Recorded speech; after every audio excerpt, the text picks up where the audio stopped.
Depois do vídeo da Maíra, muita gente me perguntou, tá, mas e agora? Será que a estrutura está segura? Toda ampliação mexe diretamente com cargas. É um peso completamente novo. E para isso você precisa prever o comportamento da estrutura existente. E é por isso que hoje eu trouxe para vocês o engenheiro que eu mais confio para auxiliar a Maíra nisso. Esse é o Lucas. Fala um pouquinho de você, Lucas, e um pouquinho de quais são os perigos e o que a gente pode analisar na obra da Maíra. Eu sou o professor Lucas Pinheiro, sou professor em engenheiro civil.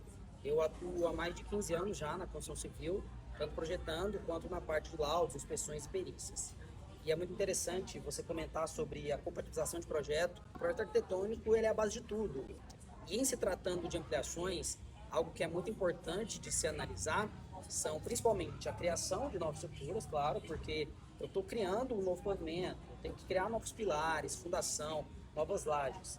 Isso me gera muitos esforços, isso necessita de muitos cálculos, então não é algo tão simples de se fazer. Muita gente tem uma visão de que um problema estrutural ela pode gerar um colapso da edificação, minha casa vai cair, e nem sempre é assim, né? Então é muito comum, infelizmente, a gente olhar para uma parede, ver uma trinca, ver uma fissura, isso é algo que tem uma determinada normalidade normativa, né?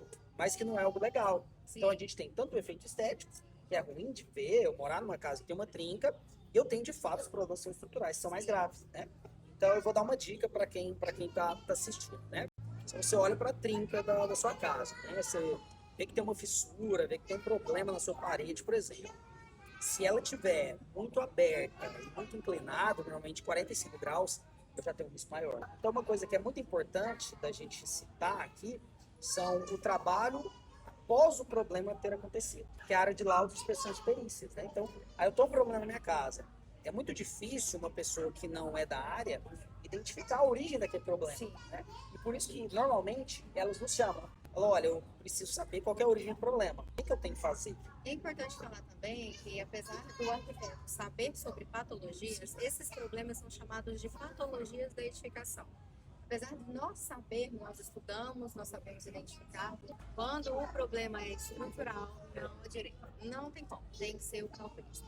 E aí, Lucas, fala um pouquinho também de como seria essa avaliação na casa da Maíra. Porque a gente sabe, e eu já expliquei para vocês, que primeiro a gente avalia a estrutura original, depois a gente avalia a estrutura que foi acrescentada. Porque quando a gente tem uma edificação, ela foi prevista para aquela carga, né? Quando eu tenho uma edificação e eu quero aumentar, eu quero criar uma área nova, eu normalmente crio problemas na junção daqueles dois elementos. E isso é uma preocupação que a Maíra tem.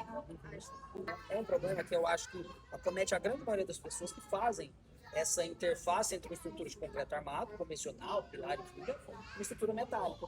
Então, quando eu tento, juntar essas duas estruturas, Como são materiais materiais completamente perfeitos, diferentes. é isso. Elas vão trabalhar diferente, né?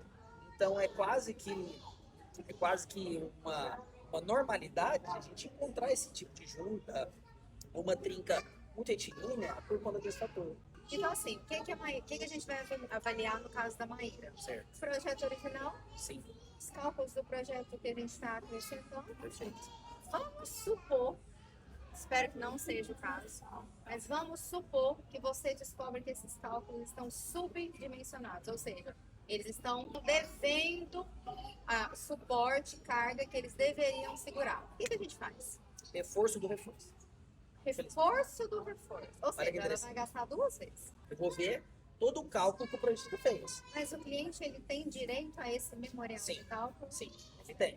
Toda vez que você contrata qualquer tipo de projeto, você tem que saber como ele foi feito, qual software foi utilizado, você tem que saber qual foi o critério normativo que ele usou, né? Então, assim, é de praxe, quando a gente executa um projeto estrutural, a gente levar todo o memorial de cálculo para o nosso cliente, justamente para que ele sinta confiança no nosso trabalho e também para, em caso de necessidade, ele recorrer ao memorial de cálculo, que é o que eu vou ter que fazer. É, porque o projeto de arquitetura, o cliente ele tem direito a todas as partes. Com certeza. Então, se daqui a 15 anos, 30 anos, o cliente precisar ver algum detalhe no projeto de arquitetura, ele tem tudo aquilo. Então, no memorial de cálculo, você também vai ter. E vai ser de extrema necessidade a gente olhar para esse memorial de cálculo, porque eu vou ter que fazer a compatibilização entre a edificação original, analisar todo o memorial de cálculo, fazer todo o cálculo de novo, verificar se houve alguma falha naquele memorial.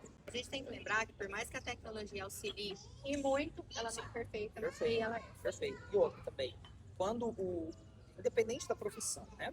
Quando o profissional ele é mais experiente, com mais expertise, ele consegue pegar nuances do projeto. Normalmente aquele profissional que é menos habilitado ou que tem menos vivência de campo, não consegue ver A experiência É, ela ganha, muito, não sempre, sempre, não. né? Então a Não inteligência incomum. artificial não vai ganhar o Não, espaço do calculista. não vai.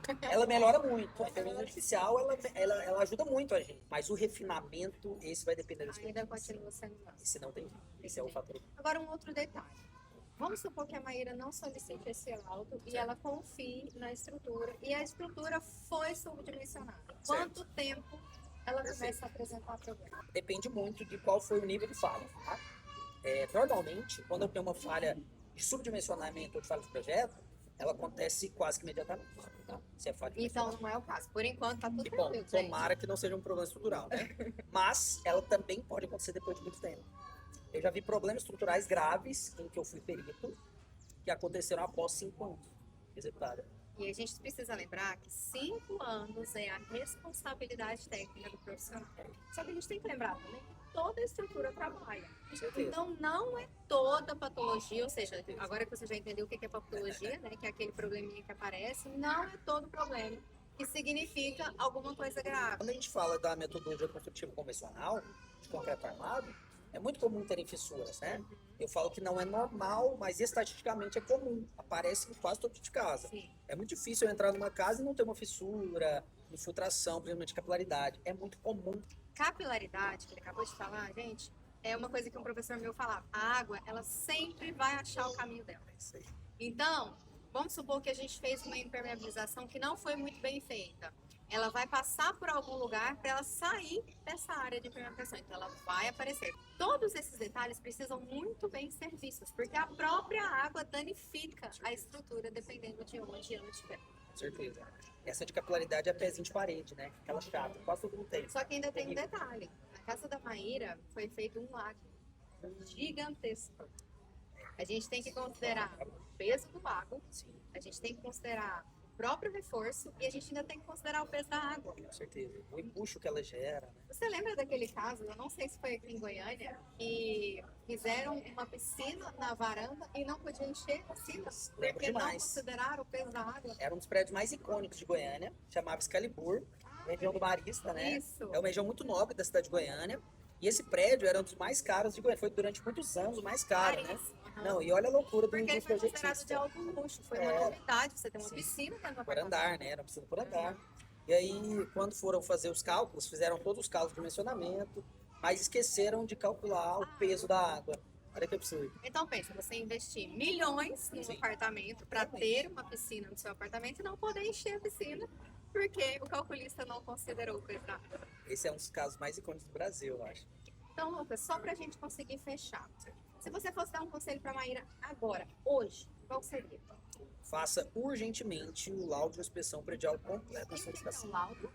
O laudo de inspeção predial completo, ele pega o estudo dos projetos, ele refaz o memorial de cálculo das estruturas que foram feitos. Então, ele vai pegar o projeto estrutural que foi realizado, a gente vai recalcular, vai verificar se teve algum tipo de problema. Isso é uma parte especializada dentro do laudo, tá? A outra parte do laudo de inspeção é analisar todos os problemas. Então, quando eu executo um laudo de inspeção predial, eu faço um checklist, eu faço um pente fino em toda a edificação. Então, eu analiso a aderência de piso, se o piso está oco, se o piso está cavo, se tem infiltrações, se tem possíveis infiltrações. A gente consegue ver com câmera termográfica, imagem infravermelha, é bem legal. A gente consegue fazer a análise da estrutura, mesmo sem quebrar. É muito importante que ela faça esse laudo de inspeção predial, porque ela vai ter um checklist de todos os problemas que a edificação dela tem. E além disso, uma coisa que é muito interessante, agora já puxando a brasa para minha sardinha, né? O nosso laudo de inspeção predial, como a gente tem muito expertise no mercado, já há mais de 15 anos com inspeções e perícias, o nosso laudo ele já vem com recomendações técnicas de reparo. Excelente. Então a gente só não diagnostica, além do diagnóstico preciso, através do equipamentário que a gente também traz recomendação. O que você vai fazer para solucionar determinado problema? Lucas, obrigada. Eu que agradeço. Eu espero que vocês tenham gostado da conversa. Eu vou continuar trazendo para vocês todos os detalhes. E o próximo vídeo eu acredito que vai ser sobre a problemática da esquadria. E a gente vai falar um pouquinho sobre todos esses detalhes para vocês.